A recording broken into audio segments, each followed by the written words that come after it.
আজকে আমরা ক্লাস 6-এর ইতিহাস ও সামাজিক বিজ্ঞান বইয়ের 37 নম্বর পৃষ্ঠার কাজ নিয়ে আলোচনা করব। দেখো, এখানে 37 নম্বর পৃষ্ঠায় 4টি প্রশ্ন আছে, তার উত্তর দিতে হবে। প্রথম বলা হয়েছে ছবি দুটিতে কি কি আছে। ক্ষয় বলছে কোনো পার্থক্য কি আছে।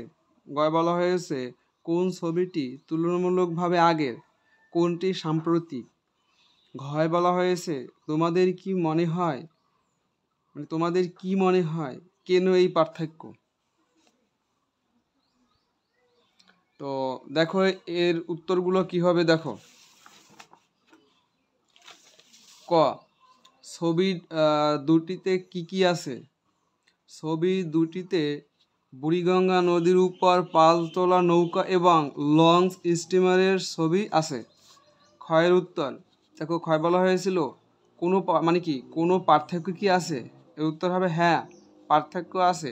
ছবি দুটির মধ্যে পার্থক্য হলো, প্রথম ছবিটিতে পালতোলা নৌকা রয়েছে যা কোনো ইঞ্জিন ছাড়া শুধুমাত্র পালের সাহায্যেই চলে, আর দ্বিতীয় ছবিটিতে থাকা লঞ্চ স্টিমার ইঞ্জিনের সাহায্যে চলে।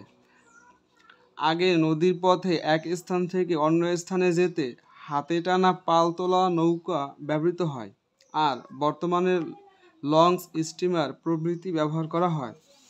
ঘয়ে বলা হয়েছিল কোন ছবিটি তুলনামূলকভাবে আগের, কোনটি সাম্প্রতিক। এর উত্তর হবে প্রথম ছবিটি তুলনামূলক আগের আর দ্বিতীয় ছবিটি সাম্প্রতিক সময়ের। ঘয়ে বলা হয়েছিল তোমার কি মনে হয় কেন এই পার্থক্য। এর উত্তর হবে আমাদের মনে হয় প্রযুক্তিগত উন্নয়ন এবং বিজ্ঞানের অগ্রগতির কারণে এই পার্থক্য হয়েছে।